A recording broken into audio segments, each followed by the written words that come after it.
ছিয়াত্তরের মন্বন্তর বাংলার ইতিহাসের এক কালিমালিপ্ত অধ্যায়। এখানে একদিকে ছিল সাধারণ মানুষের হাহাকার এবং অন্যদিকে স্বার্থোদ্ধত ও অর্থলোলুপ শোষক শ্রেণীর অত্যাচার।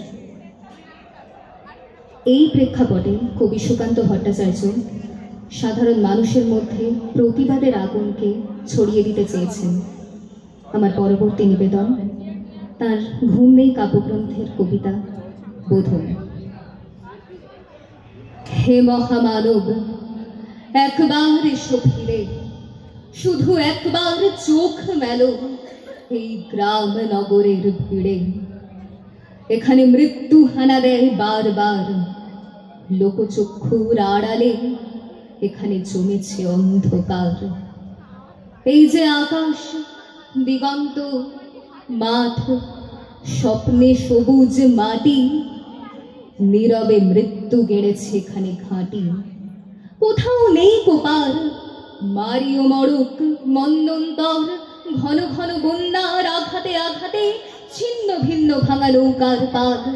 এখানে চরম দুঃখ কেটেছে সর্বনাশের খাল। ভাঙা ঘর, ফাঁকা ভিটেতে জমেছে নির্জনতার কালো। হে মহামানব, এখানে শুকনো পাতায় আগুন জ্বালো।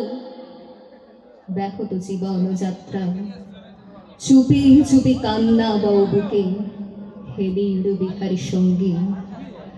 আজ শুধু মনে মনে ঢুকে ভেবেছ সংসার সিন্ধু কোনো মতে হয়ে যাবে পার, পাই পাই বাধা ঠেলে। তবু আজও বিস্ময় আমার, ধূর্ত প্রবঞ্চক যারা কেড়েছে মুখের শেষ গ্রাস, তাদের করেছ ক্ষমা, ডেকেছ নিজের সর্বনাশ। তোমার ক্ষেতের শস্য চুরি করে যারা গুপ্ত কক্ষতে জমায়, তাদের দুপায়ে প্রাণ ঢেলে দিলে দুঃসহ ক্ষমায়। লোভের পাপের দুর্গ গম্বুজ ও প্রাসাদে মিনারে তুমি যে পেতেছ হাত, আজ মাথা ঠুকে বারে বারে অভিশাপ দাও যদি, বারংবার হবে তা নিষ্ফল। তোমার অন্যায় যেন এ অন্যায় হয়েছে প্রবল। তুমি তো প্রহর গোনো, তারা মুদ্রা গুণে কোটি কোটি, তাদের ভান্ডার পূর্ণ। শূন্য মাঠে কঙ্কাল করটি তোমাকে বিদ্রুপ করে, হাত ছানি দিয়ে কাছে ডাকে কুজ্ঝটি তোমার চোখে। তুমি ঘুরে ফেরো দূর বিপাকে।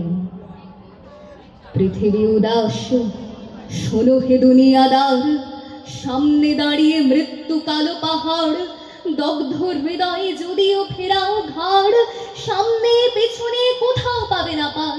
কি করে খুলবে মৃত্যু ঠেকানো দ্বার? এই মুহূর্তে জবাব দেবে কি তার? লক্ষ লক্ষ প্রাণের দাম অনেক দিয়েছি, উজাড় গ্রাম শুধু আসলে আজকে তাই যুদ্ধ শেষের প্রাপ্য চাই।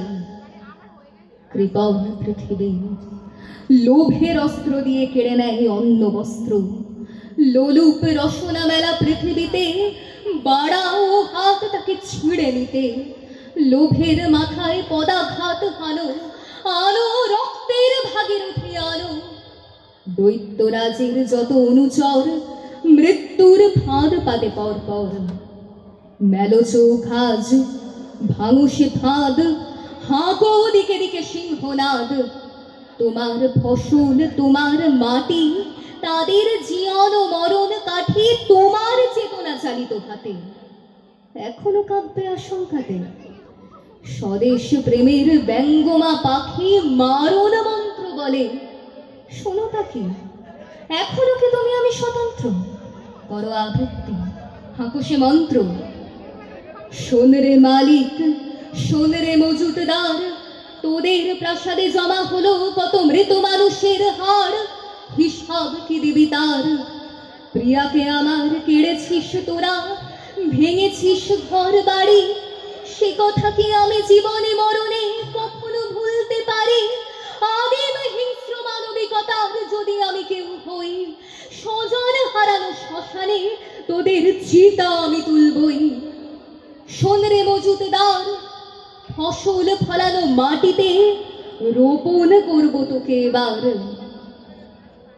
তারপর বহু শতযুগ পরে ভবিষ্যতের কোনো জাদুঘরে নৃতত্ত্ববিদ হয়রান হয়ে মুছবে কপাল তার।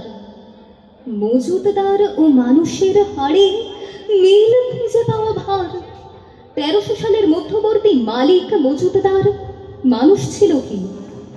জবাব মেলে না তার। আজ আর বিমূঢ় আস্ফালন নয়, দিগন্তে প্রত্যাসন্ন সর্বনাশের ঝড়। আজকের নৈশব্দ হোক যুদ্ধারম্ভের স্বীকৃতি। দুহাতে বাজাও প্রতিশোধের উন্মত্ত দামামা। প্রার্থনা করো হে জীবন, হে যুগ সন্ধিকালের চেতনা, আজকে শক্তি দাও, যুগ যুগ বাঞ্ছিত দুর্দমনীয় শক্তি প্রাণে আর মনে দাও। শীতের শেষের তুষার গলানো উত্তাপ টুকরো টুকরো করে ছেড়ো তোমার অন্যায় আর ভীরুতার কলঙ্কিত কাহিনী। শাসক আর শোষকের নিষ্ঠুর একতার বিরুদ্ধে একত্রিত হোক আমাদের সংহতি। তা যদি না হয়, মাথার উপরে ভয়ঙ্কর বিপদ নামুক, ঝড়ে বন্যায় ভাঙুক ঘর। তা যদি না হয়, বুঝবো তুমি তো মানুষ নও, গোপনে গোপনে দেশদ্রোহীর পতাকা বল। ভারতবর্ষ মাটি দেয়নি কো, দেয়নি জল, দেয়নি তোমার মুখেতে অন্ন, বাহুতে বল, পূর্বপুরুষ অনুপস্থিত রক্তে। তাই ভারতবর্ষে আজকে তোমার নেই কোথায়। নমস্কার।